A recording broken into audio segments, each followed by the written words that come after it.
Yeah, I'll level up in a minute. Let's talk to Buddy here. Well, what do we have here? You must be a new arrival. Let me guess. Fate of the undead, right? Well, you're not the first. But there's no salvation here. You'd have done better to rot in the undead asylum. But too late now. Well, since you're here, let me help you out. There are, actually, two bells of awakening. One's up above in the undead church. The other is far, far below, in the ruins at the base of Blight Town. Ring them both, and something happens. Brilliant, right? Not much to go on, but I have a feeling that won't stop you. So, off you go. It is why you came, isn't it? To this accursed land of the undead?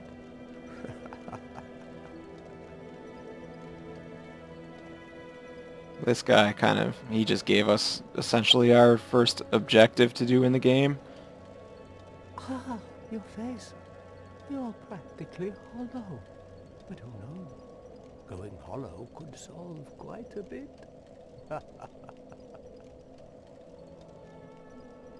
Yeah, so when we're dead as fuck and look like a zombie, that's because we're hollow. What? Let's see, we'll get our face back later. Well, there are a few ways to go about it. Collected bit by bit from corpses. Or you can butter up a cleric and get yourself summoned. And the quickest way, although I'd never do it, is to kill a healthy undead and pillage its humanity. Coveting thy neighbor is only human, after all.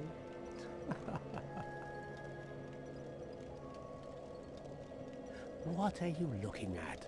Don't try anything clever. You might regret it. What? You want to hear more? Oh, that's all we need. Another inquisitive soul. Well, listen carefully then. One of the bells is up above in the undead church, but the lift is broken. You'll have to climb the stairs up the ruins and access the undead burg through the waterway. The other bell is back down below the undead burg, within the plague-infested Blight Town.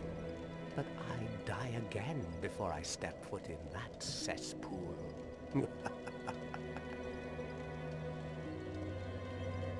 Bloody hell, what is it now? You ask too many questions. So I think I'm almost through with this guy's dialogue. What now? I'm not up for chatting. Yeah, that's his last line. Leave me alone. Alright, so I'm gonna go around and gather, there are a few items scattered around the Firelink Shrine. There's also this girl. She can't talk though, because her tongue is literally cut out. Yeah, so, oh, I should rest here. Just, pretty sure, actually, I don't know, yeah, I'll probably respawn here if I die regardless. So there's a little bit of humanity, that's what he was talking about, so I can go back human. Dark Souls 1 has a mechanic that's not in the other Souls games, where you see, that the two zeros in the, sorry, I covered them up, the two zeros in the top left, wait, yeah, that's left. Top left, those are my soft humanity, and then I have my hard humanity, which is these in my inventory. So I can use these, and they give me a soft humanity. Now it's called soft because you can lose it. Like if you die, you lose your soft humanity and your souls, which you can pick up again. You guys have played Souls games and Bloodborne and stuff. You can pick up again just like your souls or your blood echoes or whatever. But this is the soft humanity is the only humanity you can use to restore your actual human form. So now I'm in human form. We've actually got our proper face back. and we look stupid. I wonder if he has new dialogue for that. Have you seen Yep. that terribly Oh, it's malicious for the lass? firekeeper. The firekeeper. She's stuck keeping that bonfire lit. Sad, really. She's mute and bound to this forsaken place. They probably cut her tongue out back in her village, so that she'd never say any god's name in vain. How do these martyrs keep chugging along? I'd peter out in an instant.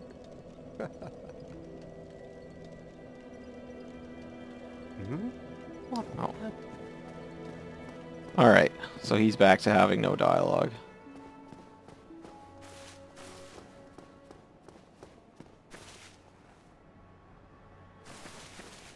Oh, it's over here. Okay.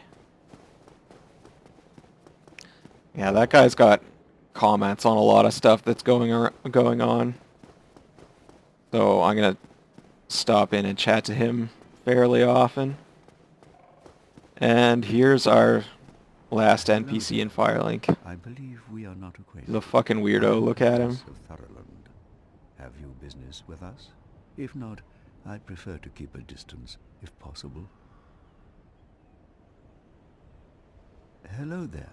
I realize that I have requested that we retain our distance, but I also want you to know that it is not meant in ill will. Here, take this, as a token of peace. No, go ahead. It's for you. I don't remember what those are for, but I've never used them.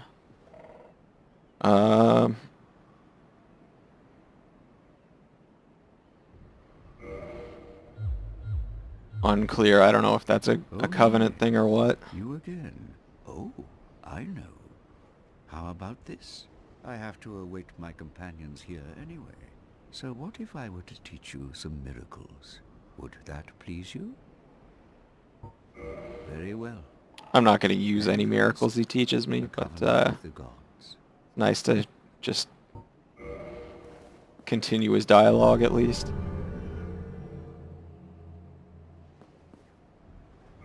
Now let me share my miracles. Only their ultimate effectiveness will be determined by your efforts and your faith. Yeah. All about learning those My gestures. companions are Milady and her young knights. She is young, but burdened by an undead mission. We are her defenses, to keep her from harm. An undead mission? Regrettably, I cannot share that with you. But you are my pupil. Perhaps if you show your faith. Very well. I can surely tell you, of all people, undead clerics are given a mission to seek kindling. Kindling is the art of feeding bonfires with humanity. Through kindling, we shall one day be granted magnificent powers. Very well. I can undead... Okay. Alright, it looks like I've exhausted his dialogue. So what he did was he joined me into basically the first little baby covenant in Dark Souls 1. I don't think it has any real covenant rewards or anything. It just, so long as you're in it, it kind of increases your chance of summoning or being summoned by people who are also in that same covenant. He also sells a couple really basic miracles, which I'm not going to buy. Well, I might buy later on, just because buying miracles from people and buying spells from people actually advances their own personal storylines. Just going to smash up all the stuff in his room. Oh, I'm going to see what fucking Crestfallen Warrior has to say about him.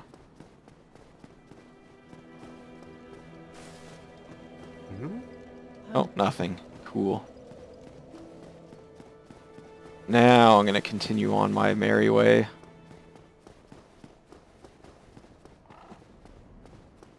This is still just gathering stuff up around the shrine. I'll tell you when I'm doing actual progress.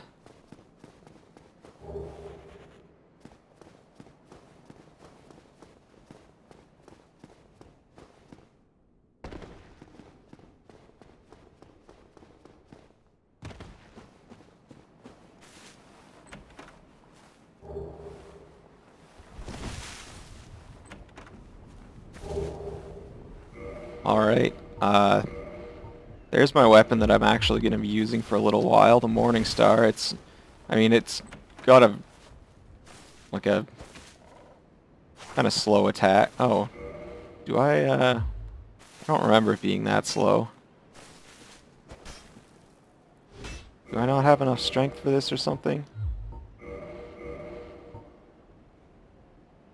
Oh, that's weird, okay. Whatever.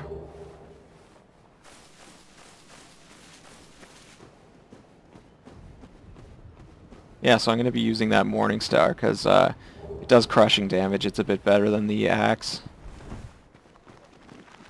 I'm not sure if it's enough to... Oh no, yeah, I'm not strong enough for this yet. Okay. Fucking run.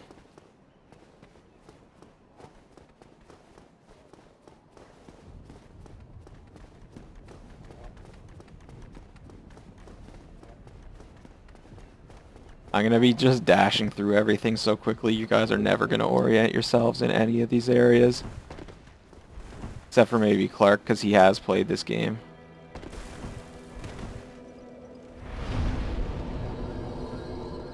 Alright, I'm going back to that area with the spooky skeletons, but I just didn't want to have them aggroed anymore. Oh, this is just a neat little thing. There are some, like, really key items that you can't progress in the game without, and if for whatever reason something bugs out and you can no longer get them, they're supposed to appear in this chest. I've never had it happen because I've never, like, fucked up getting those items in whatever way, but it's just a little useful tidbit, I guess.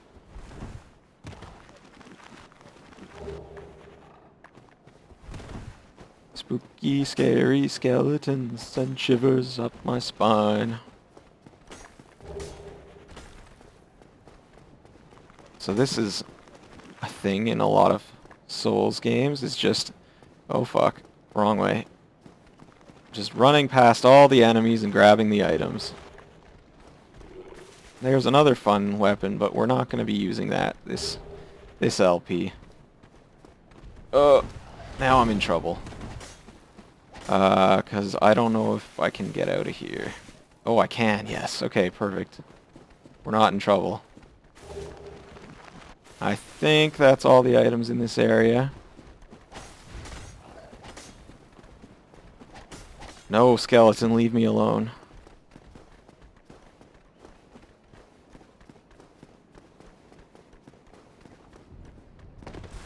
Uh-oh.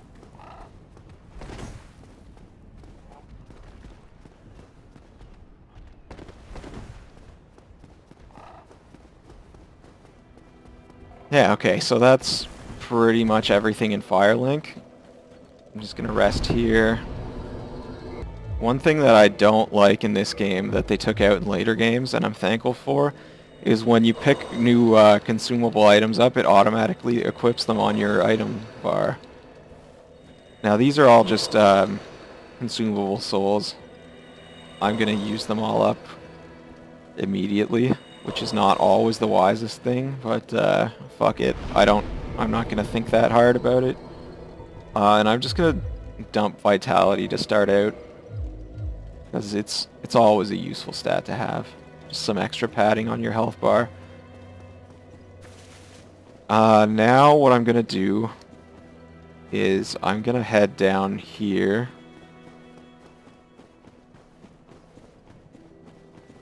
And yeah, in here is an elevator that's going to take me to the New Londo ruins, which, I mean, technically I could do a little bit of progress there right now, but it's really not meant to be your first zone. There are just a couple items I want to get.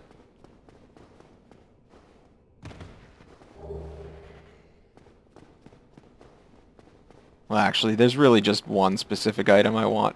The other stuff is just kind of bonus.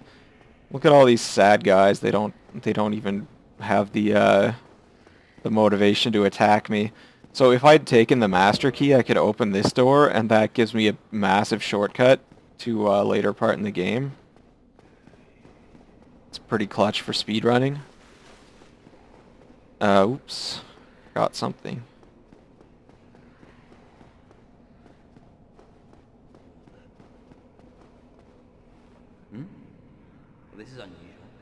You haven't lost your head. And more importantly, you're free. How on earth? Well, I shouldn't pry. I'm Rickett of Vinheim. I was once an established smith. Look at me now. Can you believe it?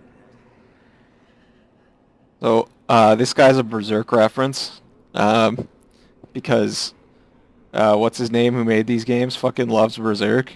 So Rickert is a member of the Band of the Hawk in Berserk, and he also, apprentices as a blacksmith kind of after the Band of the Hawk gets killed. Yeah, he apprentices with the guy who forged Guts' giant sword. Hmm? What is it? Have you... Oh no. Don't worry. I've no intention of escape. It's safe here. I can't bear the thought of going hollow out there. Although, I must admit, I've not much to occupy myself. How about this? I could forge your weapons, albeit with rather minimal tools. I'll show you what made me the best in Vinheim. Alright, so this guy is our first blacksmith. I don't have any upgrade materials to actually upgrade my weapons, but theoretically I could. I'm just gonna repair whatever shit for almost no souls. He also sells a couple basic sorceries and a sorcerer's catalyst, but once again, magic is for cowards. I'm not doing any of that. What is it? There's nothing to talk about. We're both cursed, undead. But what's there really to moan about? This guy is a bit weird in that he seems perfectly okay with just hanging out in a jail cell being undead.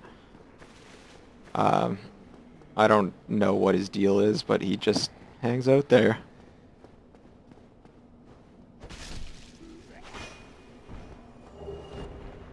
The S-Stock, I don't know if it's good in this game, but I know at Dark Souls 3 launch it was fucking overpowered as shit. Now, transient curses, I'll explain those later. They're required to do this zone pretty much. But I'm not trying to progress in the zone right now. I just, there's one more item I want to grab. Oh, spooky ghosts, no.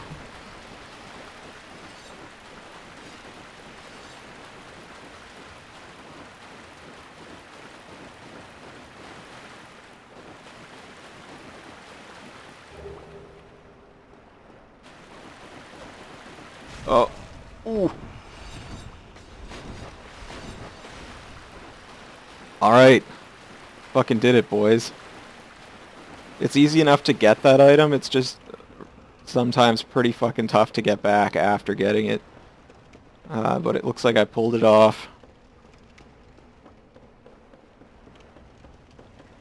Let me just get out here so those ghosts don't follow me. And we'll check out what that was. So, what I just picked up, where did it go, is a Firekeeper Soul. And these you can use to upgrade your Estus Flask. So it does more healing. And that's the earliest one you can get. It's useful. I'm just going to eat this. Don't want to use those by accident. Alright. So that's everything I really wanted before heading out and actually making progress. So I'm going to head up here, take the elevator back up to Firelink Shrine, and then we'll head up to the Undead Burg.